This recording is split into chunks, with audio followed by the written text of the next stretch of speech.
Audiencia esta mañana de martes. Qué bueno, José. Hoy día volvemos a Cañete, ¿no? Sí, volvemos a Cañete. Bueno, lo que sucede en la Administración de Justicia en esa provincia sur de Lima es, y permítanme entrecomillar, la especialidad de este periodista. Justo acá contigo, en Café con Leche, en Radio del Sur, hemos, hemos emitido varios informes acerca de inconductas funcionales, de actos de corrupción tanto en la fiscalía como en la corte de esa provincia del sur de Lima. Cada historia más dramática que la otra, primo, cada argumento más triste que el otro, ¿no? Triste y sobre todo indignante. Indignante por comprobar cómo la justicia la han convertido en un antivalor. Frase que he copiado, discúlpenme, de nuestro invitado de esta mañana.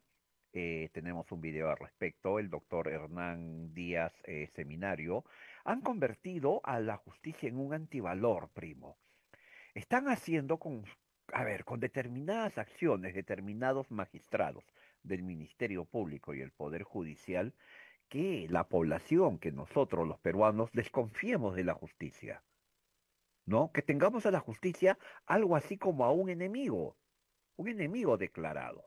Y todo por el accionar de siniestros personajes que tuercen ese valor para ponerlo al servicio de oscuros intereses. Y específicamente en el caso de Cañete, lamentablemente al servicio, ¿no? De traficantes de tierras, que sabemos que esa actividad que es un cáncer, ¿no? Desde Lurín, primo, hasta Chincha. Así es. Es una actividad recurrente. Tú has hablado muchas veces sobre tráfico de tierras aquí en Rayo del Sur. Lo has explicado lo que sucede en Lurín, lo que sucede en Villa El Salvador, más el aporte, el modesto aporte que este periodista ha brindado. Esta mañana tenemos la segunda parte de una conversación que entablamos con el doctor Hernán Díaz Seminario. Pongo en contexto rápido antes de ir al video con la conversación que sostuvimos y que queremos ofrecer a nuestros amigos esta mañana.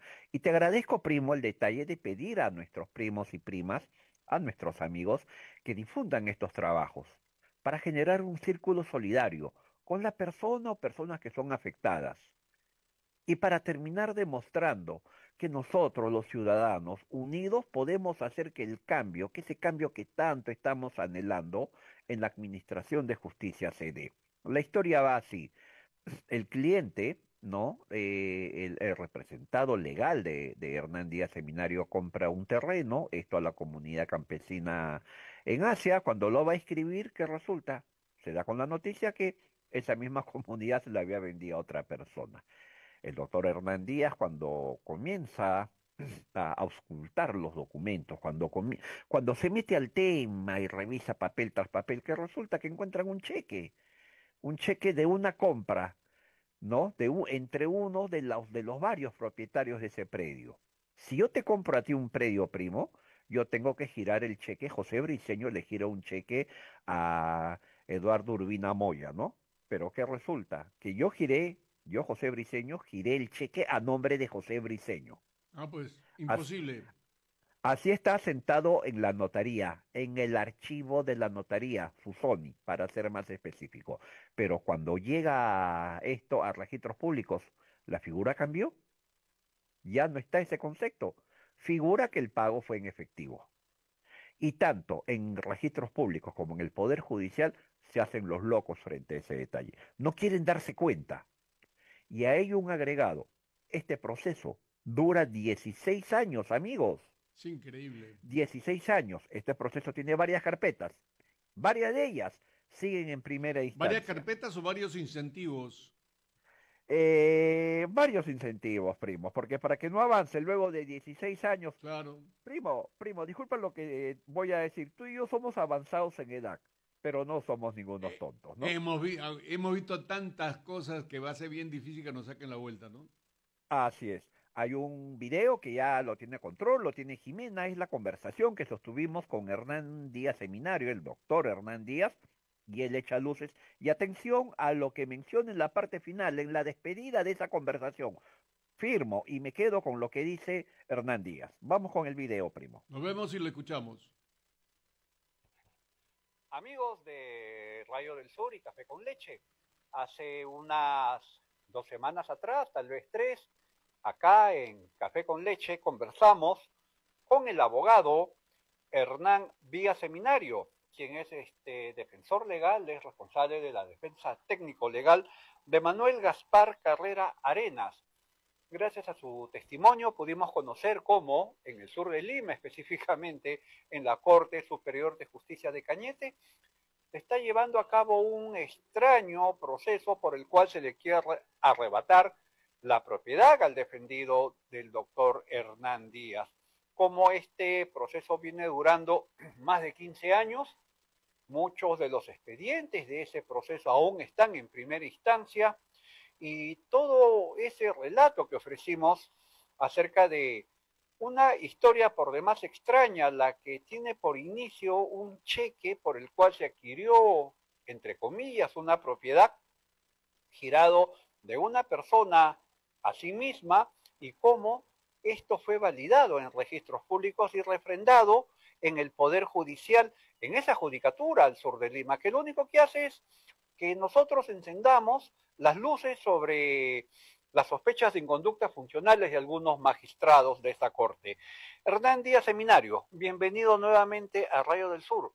Nosotros quedamos en la entrevista pasada, al cerrar la conversación que tuvimos, mencionamos que esta historia no acababa y que íbamos a exhibir más medios probatorios acerca de cómo se pretende llevar a cabo, cómo se está llevando a cabo este abuso contra su patrocinado. Ahora sí, bienvenido a Rayo del Sur y Café con Leche. Muchas gracias, José, para agradecer a Rayo del Sur y al primo Coco por esta oportunidad para esclarecer cómo vienen actuando las instituciones tutelares en distritos judiciales de la Corte Superior de Cañete y de Mala. Te pido, para que nuestros amigos puedan entendernos cabalmente, hacer un breve recordar de lo que conversamos la semana pasada. Tu patrocinado, el señor Manuel Gaspar Carrera, compró una propiedad, esto a la comunidad campesina de Asia, al sur de Lima, y al momento de querer inscribir su propiedad en registros públicos, se encuentra con que esta comunidad había vendido esta propiedad. Y es ahí donde pones al descubierto una serie de hechos verdaderamente extraños en lo que es esa, y me permito entrecomillarla, compra y venta de esa propiedad. Mire, para poder entender todo este tema, habría primero que retrotraernos a las actividades que vienen realizando las mafias inmobiliarias en el distrito de Asia, Cañete, en colaboración, lamentablemente, con algunos jueces y vocales de la Corte Superior de Cañete, en colaboración con las fiscalías, con la policía y en muchos casos con el propio registro público. Toda esta situación genera una mafia inmobiliaria que es muy conocida por todos los justiciables, incluso por la propia población cañetana. Para nadie es extraño asumir de que Lima está creciendo turísticamente hacia el sur y por tanto se han desarrollado una serie de proyectos inmobiliarios de habilitaciones urbanas tipo club de playas en el distrito de Asia, en donde se promueven y venden una serie de predios en favor de diferentes personas, con el propósito de que puedan contar con una casa de playa en dicho distrito. Pero el tema ese no es el tema que debe de extrañarnos, porque obviamente es parte de la expansión urbana turística. Lo que nos debe de extrañar es la forma como se vienen adquiriendo estos predios por parte de las desarrolladoras inmobiliarias, faltando a la verdad, actuando con deshonestidad, en muchos casos con ilicitud y en colaboración con la propia jurisdicción, ¿no?, de jueces y vocales que incumplen con sus obligaciones funcionales. Es el caso de nuestro patrocinado, el señor Manuel Carrera Arenas, que adquirió un inmueble, como señalábamos la vez pasada, de 25 hectáreas a la altura del kilómetro 113.5 de la carretera Panamericana Sur. Y es en el momento que inicia todo el tema de la formalización para poderlo inscribir en los registros públicos, que terminado esta primera etapa, nos damos con la noticia de que el predio había sido vendido nuevamente por la misma comunidad campesina, pero en favor de un grupo de personas que se dedican al negocio inmobiliario y cuyo último beneficiario es el señor William Landázuri Gelgesen, conjuntamente con un señor Ramos Navarro, que anteriormente fue regidor en la municipalidad de Cañete. Es decir, que el predio de propiedad de mi patrocinado de 25 hectáreas fue subdividido en dos partes, 12.5 para cada uno, y de esa manera ambos últimos adquirentes ilegales del predio sostienen de que no conocen al otro y que compraron el inmueble basándose exclusivamente en el principio de la fe registral. Es decir, fueron a los registros públicos, vieron que el terreno estaba a nombre de Juancito Pérez y lo compraron. Eso es lo que pretenden hacer creer a la justicia de Cañete, que sabe muy bien y perfectamente que eso no ha sido así. Porque aquí lo que ha primado es un tracto sucesivo contractual simulado por parte de estas desarrolladoras, por parte de estas personas que han adquirido ilegalmente estos predios, retirándolos de sus verdaderos propietarios y vendiendo bien ajenos mediante inventivas contractuales realizadas en torno a un grupo de amigos cercanos a estas personas. El tema del cheque, ¿cómo encaja en esta parte del relato de este recordaris que nos está haciendo el tema del cheque? Mire, el tema del cheque es un caso absolutamente típico, no es nada extraordinario, más bien es una torpeza que cometió esta gente, este grupo inmobiliario, presidido por el último adquirente, ilegal adquirente, William Landázuri Gelgesen, y que extrañamente sorprende que la magistratura, tanto del juzgado mixto de Mala, a cargo de la doctora Requena, como de los propios vocales de la Corte Superior, no hayan advertido, porque es absolutamente evidente. No hay respaldo alguno que oponga a esta situación. Mire, usted compra un inmueble y cuando compra el inmueble, ¿no?, cancela el precio de la compraventa con un cheque a nombre del vendedor. Pero en este caso se canceló la compraventa con un cheque a nombre del propio comprador. Ergo, no hubo cancelación del precio, no hubo compraventa. Eso quedó constatado en el propio instrumento público, en escritura pública, cuando el notario interviniente, el doctor Velarde Susoni, consigna una constancia notarial en el cual señala de que se canceló el precio de esa compraventa con la entrega de un cheque de gerencia a nombre del propio comprador. El mismo notario da fe de que no se canceló el precio, ¿no? Y al final, esta compraventa, no obstante que no se canceló, se inscribió en los registros públicos. La pregunta es, ¿cómo se puede inscribir un predio que no ha sido cancelado?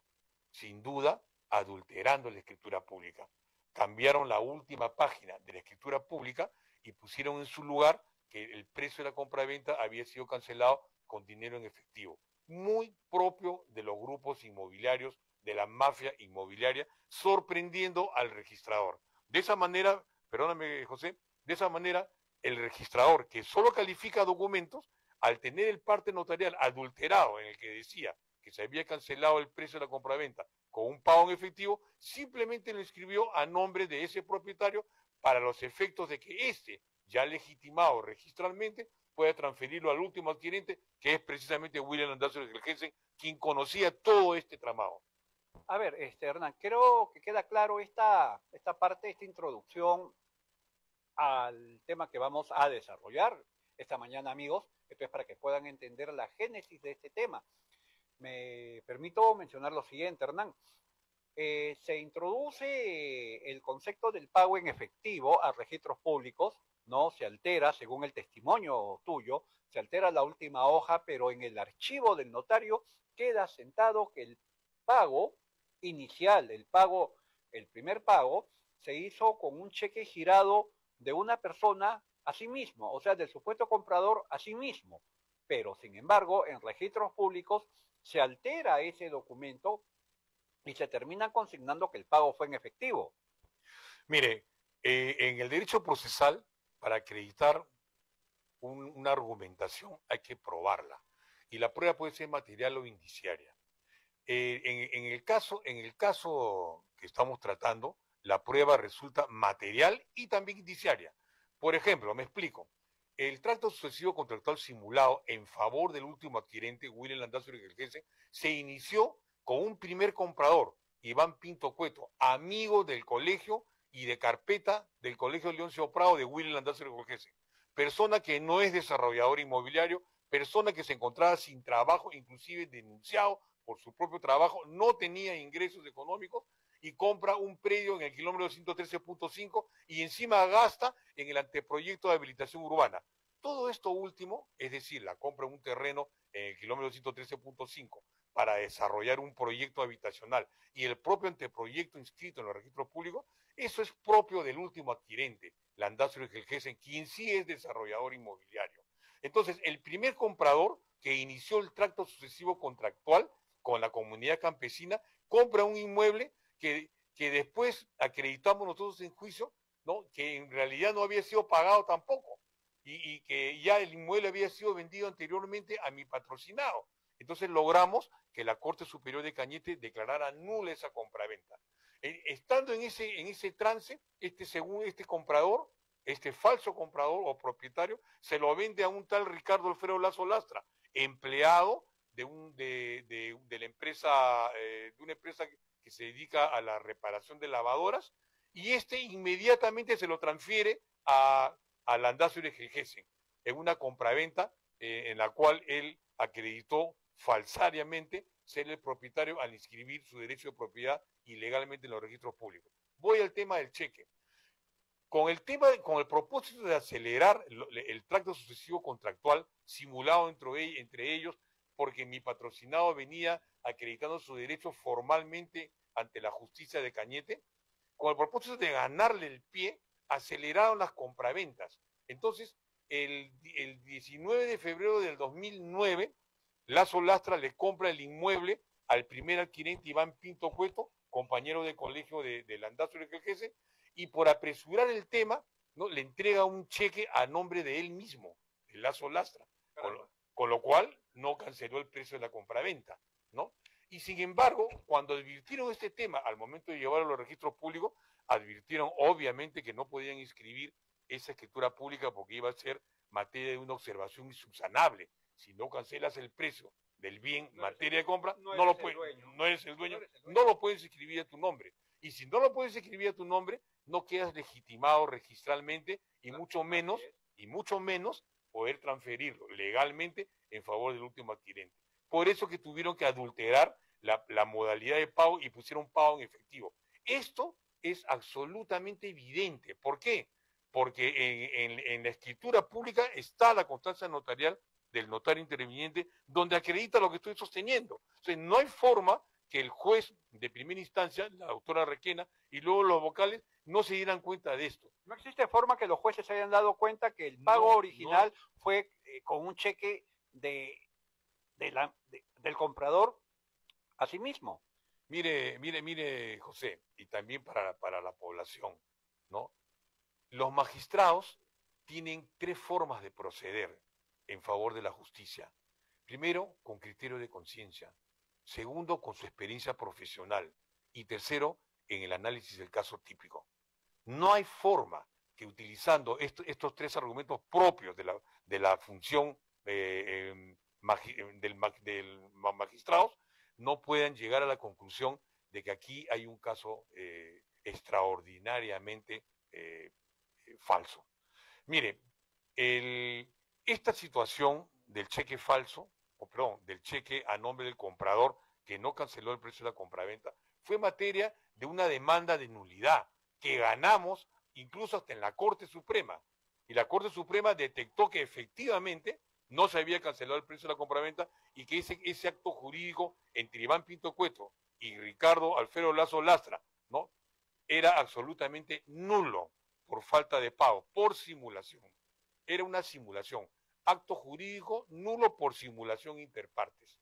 Entonces, los jueces que han visto, que están viendo el proceso, cuando ven que un acto jurídico ha sido declarado nulo, ¿no?, inmediatamente por su conocimiento jurídico, saben que ese acto jurídico ha sido declarado igualmente inválido. La declaración de invalidez de un acto jurídico es un tema muy riguroso en el Código Civil. No es una simple denominación.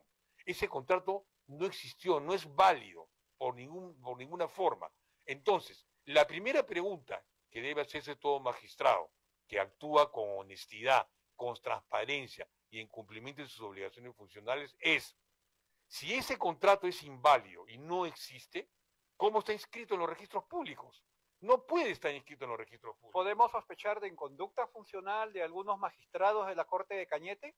Pero por supuesto, esta reflexión de tener en manos un contrato que ha sido declarado nulo y que luego lo vemos inscrito en los registros públicos, no nos puede llevar a otra conclusión, porque actuando con absoluta severidad, ese notario, ese juez tiene que preguntarse, bueno, si el contrato es inválido y está inscrito, es por alguna irregularidad.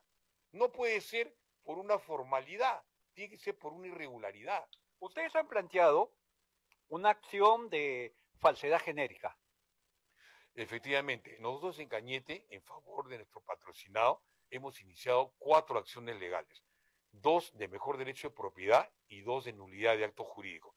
En las 4 acciones judiciales que hemos planteado, el núcleo de la misma radica efectivamente en la inexactitud del registro.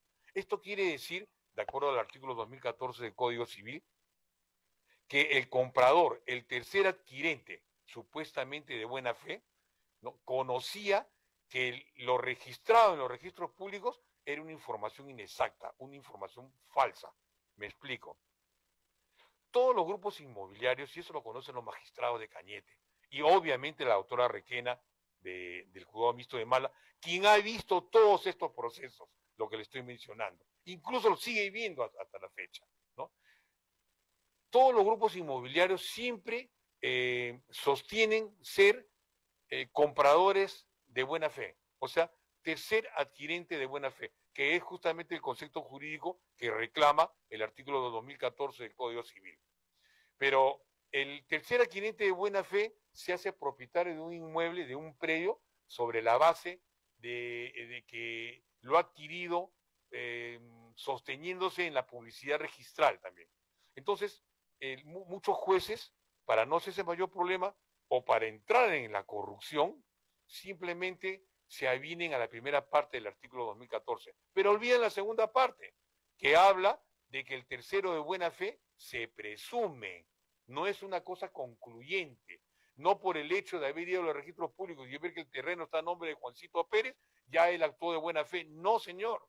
Nosotros hemos acreditado de que ese último adquirente, Landacio Urgelgese, conocía perfectamente que el bien en materia de transferencia no le pertenecía al transferente. Es decir, no era de propiedad de Ricardo Alfredo Lazo Lastra porque era un inmueble impago, porque ese inmueble, de acuerdo a la fe notarial, que acabo de anotar hace un rato, conllevaba una constancia de que se había pagado el precio de la compraventa con un cheque a nombre del mismo comprador. Y eso lo conocía perfectamente el último adquirente. ¿Por qué le digo yo esto? ¿Cómo? ¿Por qué le digo esto? Por la propia declaración del señor Landacio Urgelgese en la Policía Nacional del Perú. Como yo le decía a usted, hubieron 4 demandas que presentamos en Cañete contra estos grupos inmobiliarios, ¿no?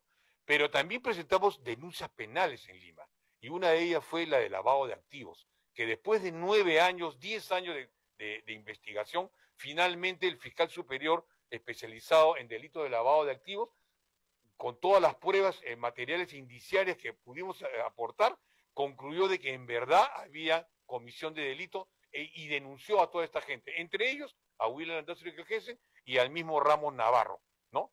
Que se han partido el inmueble de propiedad de mi cliente. ¿Qué cosa quiere decir esto?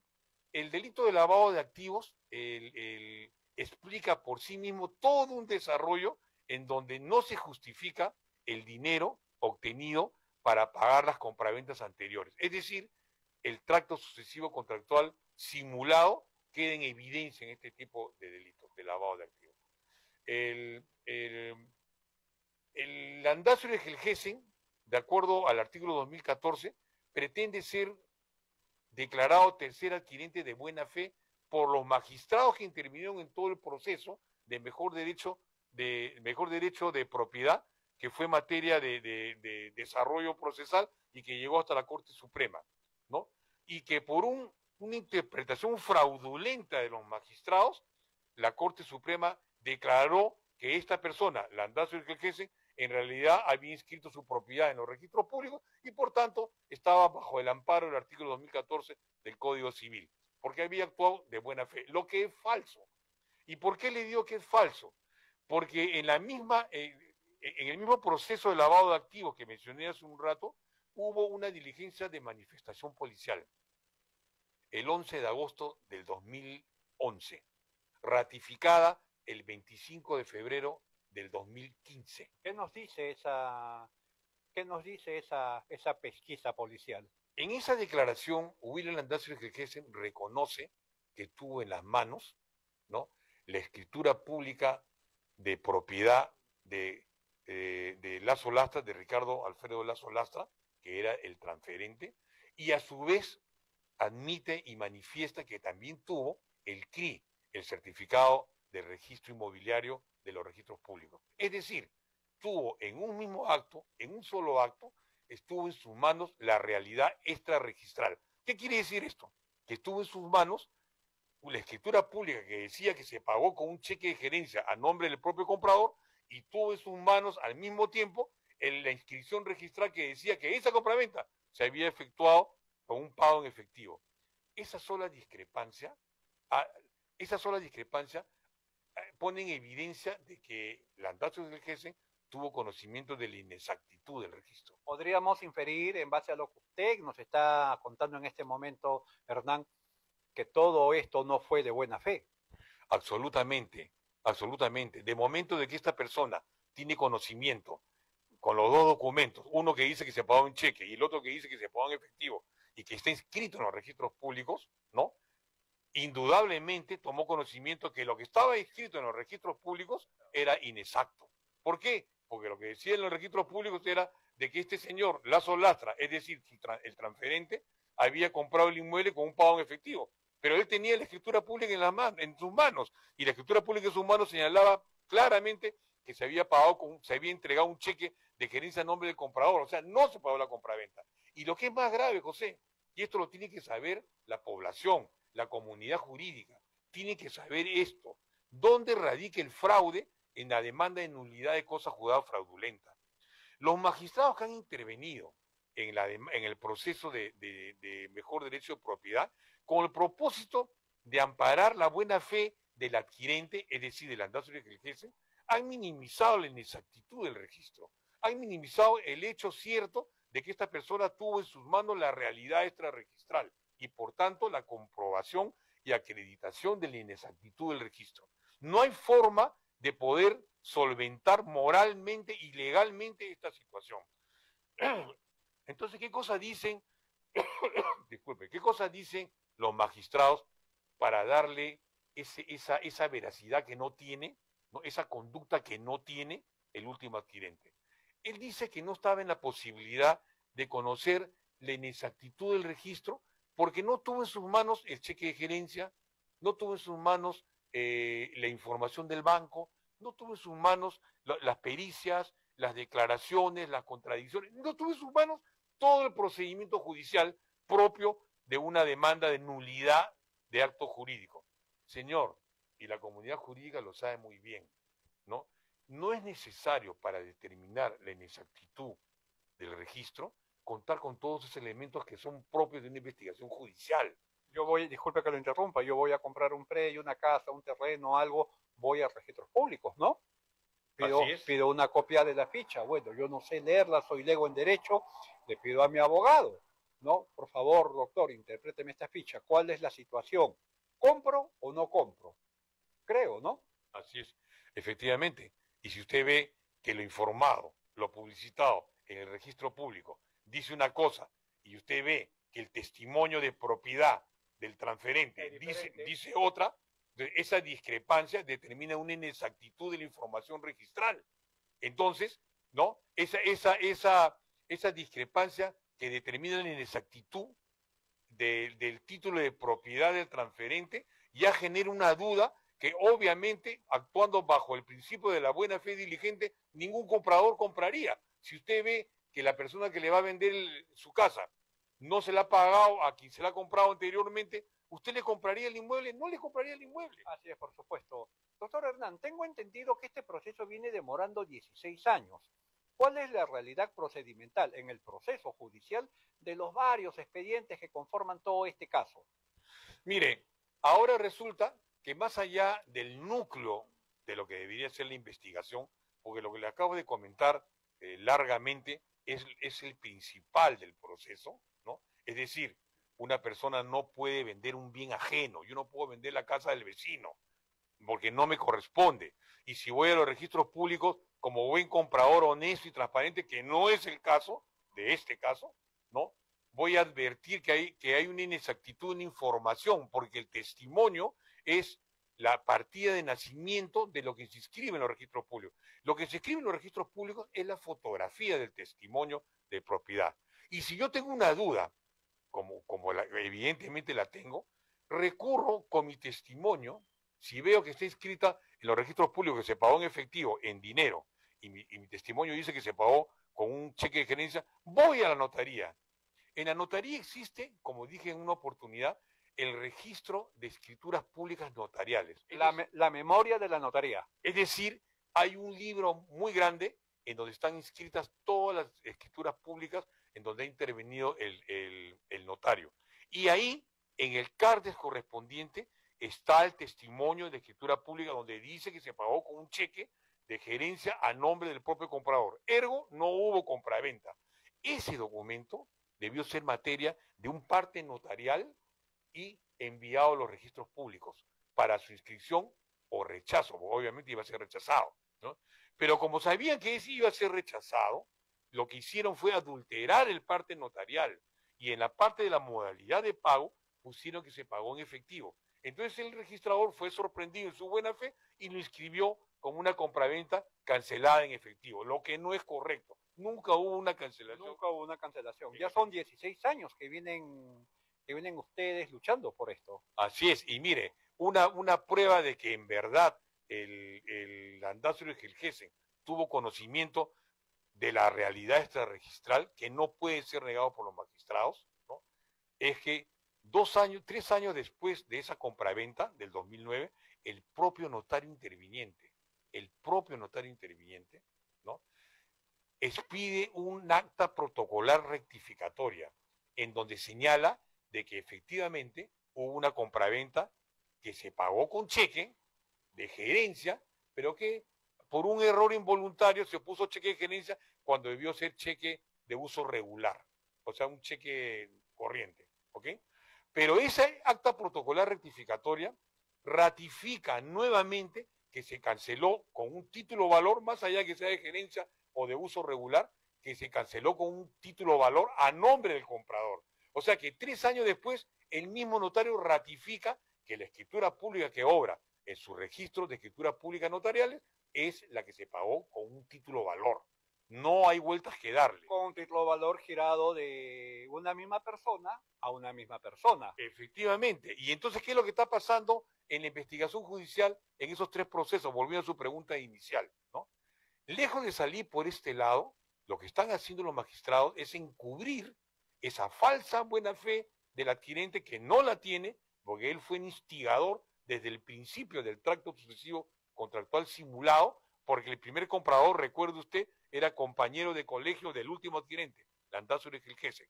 Entonces, ¿qué es lo que están haciendo? Están yendo por el lado técnico, que el plano no se ajusta a la realidad, ahora resulta que la propiedad está en el mar, entonces que intervengan peritos, nombran peritos, lo desestiman a los peritos, o sea, una serie de diligencias que si bien indirectamente tienen que ver con el tema, el núcleo del problema no es ese. No van al meollo del asunto. El núcleo del problema es la modalidad de adquisición del predio. Es el cheque. El cheque de gerencia. ¿Ok? Y mire, le digo otra cosa.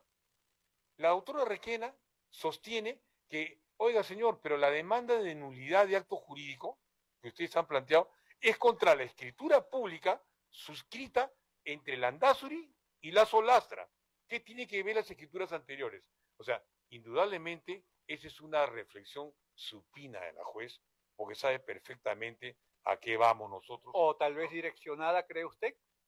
Absolutamente direccionada. Ella lo que pretende es decir, atente solamente a la escritura pública, que es materia de nulidad. Ok, me voy a tener en esta pequeña reflexión, José, a la última escritura pública a la que alude la jueza, y que es materia de demanda. En la escritura pública, la del 2010, firmada por Lazo Lastra con Landazuri, el último adquirente, hay una cláusula que establece una obligación de hacer por parte del vendedor. Y esta es que él tiene que entregarle toda la documentación que acredite su derecho de propiedad. ¿A quién? Al comprador. ¿Quién es el comprador? Landazuri Gelgesen. ¿Y qué cosa quiere decir esto? Que estaba en la obligación, ¿no?, de entregar y el otro de recibir los títulos de propiedad que acreditaban el derecho de esta persona, de este transferente. ¿Ello se dio? Ergo, lo que quiero decir, que tenía que haberle enseñado, tenía que haberle entregado su escritura pública, donde consta precisamente la constancia notarial, vale la redundancia, que donde el notario interviniente declaraba de que no se había cancelado el precio porque se entregó un cheque a nombre de la misma persona. Es decir, que in situ. Vuelvo a preguntar, ¿se dio ese trámite? Tiene que haberse dado porque se pactó en la escritura pública de compraventa entre el último adquirente y su vendedor. Ellos dos pactaron la entrega de los documentos. Así que tiene que haberle enseñado, ¿no?, su escritura pública. Sigue abonando contra ellos. Sigue abonando contra ellos y queda claramente especificado de que Landazuri Gelgesen conocía perfectamente la inexactitud del registro al tomar conocimiento de la escritura pública de su vendedor, donde había una constancia que declaraba que no se había cancelado el precio de la compraventa. Así que lo demás no son más que tertulias jurídicas, ¿no?, engaños, manipulación. Maniobras dilatorias. Maniobras dilatorias orientadas a generar mayor confusión, a dilatar el proceso y no ir al núcleo del tema, ¿no? Aquí lo que se está haciendo es minimizar la mala fe del adquirente. La mala fe del adquirente, Landazuri Gelgesen y Ramos Navarro, se acredita desde el acto jurídico, desde la suscripción de la escritura pública. Desde el inicio de esta historia. Desde el inicio hasta el mismo proceso de inscripción registral. Y le digo otra cosa, ¿no? La amplia jurisprudencia nacional da una serie de pasos, da una serie de indicativos o procedimientos o formas para que los diferentes magistrados, ¿no?, reconozcan el caso típico y puedan ubicar y sancionar con mayor rapidez si hubo o no hubo buena fe diligente o buena fe en la compraventa de los adquirentes. Y una de ellas, como le decía inicialmente, es la inexactitud del registro, la realidad extrarregistral y la buena fe diligente. Si bien es cierto, esas jurisprudencias no son vinculantes, no son de carácter obligatorio, ayudan a determinar, a entender que en verdad tal o cual adquirente actuó de buena fe en su compraventa y que conocía de la inexactitud del registro. Doctor Hernán Díaz. Y eso no se ha hecho por parte de los magistrados. No han querido hacerlo. No han querido hacerlo. Doctor Hernán Díaz, tenemos ya que poner punto final a esta conversación. Una pregunta incómoda, una pregunta de perogrullo, amigos, disculpe por la misma. ¿Cree usted en la transparencia de la Administración de Justicia al Sur de Lima? ¿Cree usted en la transparencia del proceder de algunos magistrados de la Corte de Cañete? Mire, no solamente yo no creo en la transparencia y en la actuación y en las funciones que realiza la magistratura en Cañete y en Mala, porque si esto realmente fuese así y estos vocales actuaran de manera transparente y correcta, no existiría la Junta Nacional de Justicia, a la que hemos recurrido precisamente para que intervenga directamente en el caso específico, porque no es posible, insisto con lo mismo, no es posible que la justicia esté siendo tratada como un antivalor por quienes tienen la responsabilidad de ejercer la justicia en el país, porque no se puede nombrar un magistrado para que actúe a espalda de sus obligaciones funcionales, para que actúe en espalda del artículo 70 de la Constitución, para que burle a los justiciables, para que demore los procesos judiciales, para que haga la interpretación que le resulte más cómoda a quienes deberían ser juzgados, ¿no? Y actuando de manera fraudulenta, con interpretaciones que no corresponden a derecho y citando jurisprudencias que le resultan convenientes precisamente para transgredir la conducta que deberían de tener en favor de la justicia. Amigos, este fue el valiente testimonio de Hernán Díaz Seminario, abogado defensor del señor Manuel Gaspar Carrera Arenas, a quien se le pretende quitar una vasta extensión de tierras, esto al sur de Lima. ¿Y dónde? Pues en el distrito de Asia. Conocemos por demás lo que está sucediendo en esa zona al sur de Lima y hemos conocido por testimonio también de él, disculpen la redundancia en el término, acerca del proceder, ¿no? En modo duda, nuevamente, de algunos magistrados de la Corte Superior de Justicia de Cañete. Hernán, esta historia no termina acá. Presumo que va a haber una nueva oportunidad en la que nos encontremos para seguir echando luces sobre lo que está pasando en este proceso y cómo va avanzando, sobre todo. Quisiera agregar algo a la parte final de esta entrevista, José, ¿no?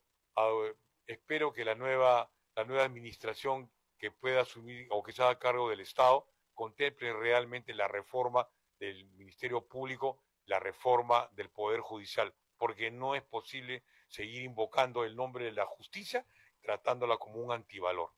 Me sumo a ese pedido. Para Rayo del Sur y Café con Leche, José Brito. Bueno, y también me sumo yo, José. Primo, a mí siempre me van a gustar las personas que son claras, directas, que van de frente y que de frente señalan el meollo del asunto. Y en este caso, nuestro invitado, Hernán Díaz, con quien conversamos por segunda vez, él ha embestido el problema, primo. Claro. Lo ha puesto sobre la mesa y lo ha catalogado como debe ser. Se está convirtiendo a la administración de justicia en el Perú en un antivalor. ¿Y por qué debería interesarnos? Y es más, preocuparnos a todos.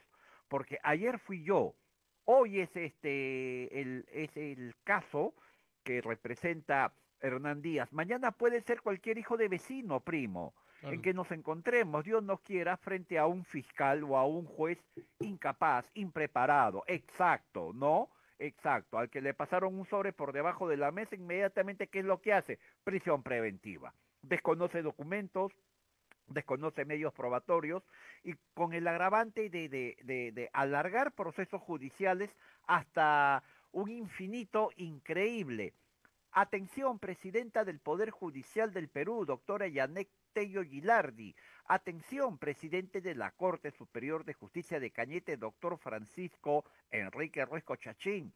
Este caso dura década y media, 16 años, señores. Esto es inaceptable. Inaceptable también es que dentro de este proceso hayan carpetas que no hayan salido aún de la primera instancia, de la primera etapa procesal. ¿Qué está pasando con la Administración de Justicia al sur de Lima, en Cañete, primo? Esto es para preocuparnos a todos, porque, insisto, cualquier hijo de vecino puede ser víctima, y ratifico lo que digo, víctima de malos administradores de justicia, jueces y fiscales, primo. Así es. Ahora, lo que también me llama mucho la atención, José, es lo siguiente. Hasta ahora se habla de jueces. ¿Y qué hay de los secretarios? ¿Qué hay de la secretaria, que son los que mueven todos los papeles y que a veces hasta los esconden? ¿Qué hay de los especialistas legales, no? Exacto, así Porque es. valgan verdades, primo, todo este tipo de inconductas funcionales, las cuales, insisto, muchas de ellas hemos dado a conocer aquí en Rayo del Sur y junto a ti en Café con Leche, son un trabajo en equipo, primo. Claro, hay que dar a conocer los nombres de los secretarios para que la gente también los conozca. Y muchas veces son gente que vive en la zona y son muy conocidos. Ojo, por si acaso, que ahí es donde se arranca todo el tema. ¿José? ¿José? Sí. Sí. Siempre. Me refiero a que yo creo que ya deberíamos dar eso. Uno. Dos, hay que también dar a conocer cuáles son las inmobiliarias que se estarían beneficiando con este tipo de contratos. ¿José? Está fallando, ¿no? ¿Hay problemas con tu internet, José? Sí, ya volvimos. Un trabajo mío fue asumido por la entonces fiscal Bersabe Revilla Corrales. Y ella abrió investigación contra la plana mayor de la Corte Superior de Justicia de Cañete. Todos. Perfecto. Y cuando digo todos, es de la A hasta la Z, primo. Conversé 2 veces con ella a puerta cerrada en su despacho y con la fiscal adjunta que ella nombró para manejar ese tema, el cual luego misteriosamente archivó. Pidió el levantamiento del secreto de las telecomunicaciones y después se desistió ella misma de ello. Bien, En la segunda conversación, ella me dio un amplio listado, una amplia lista de empresas y de personas muy mediáticas, políticos, artistas, referentes sociales, que compraron tierras al sur de Lima sabiendo que le habían comprado a traficantes de tierras. Increíble. En serio, y entre ellos un político que pretende, que está prepostulando a la presidencia de la República. ¿También ha comprado terreno por ahí? Sí, también tiene su terrenito por ahí, Ah, no me digas. también él está prepostulando a ser candidato a la presidencia de la El que República. tiene Fue un el tío, primer nombre que esa el, fiscal me dio. el que tiene un tío gordito. No, no, no, no, tiene un tío ya fallecido, Ay, ay, ay. un Ya. tío muy famoso ya fallecido, un hombre también famoso. Muy Primo, bien. este caso, el de Hernán Díaz Seminario, debe servirnos, amigos, para alertarnos acerca de lo que sucede en la Administración de Justicia. Y no debemos permitir que se termine de convertir en un antivalor la Administración de Justicia. Así No se es. puede seguir nombrando jueces para que tuerzan la justicia. No se puede seguir nombrando fiscales, especialistas legales, insisto, jueces, para que tuerzan la Administración de Justicia y la pongan al servicio de siniestros capitales. Así es. Muy bien. Qué buen trabajo, José. ¿Ah? Te felicito.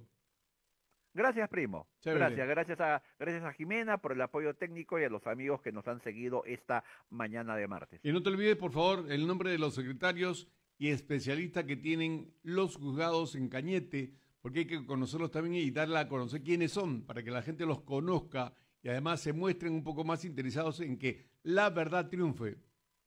Primito, te dejo una pista. Ese precandidato presidencial que también compró su terrenito a traficantes de tierras al sur de Lima, tiene que ver bastante en el caso que denunciamos acá, mucho, no bastante, mucho. El caso de la doctora Blanca Paredes, cuando le quisieron quitar ¿cómo se llama? Esta propiedad llamada Arenas de Lima, contigua al estadio Alejandro Villanueva, el estadio del Club Alianza Lima.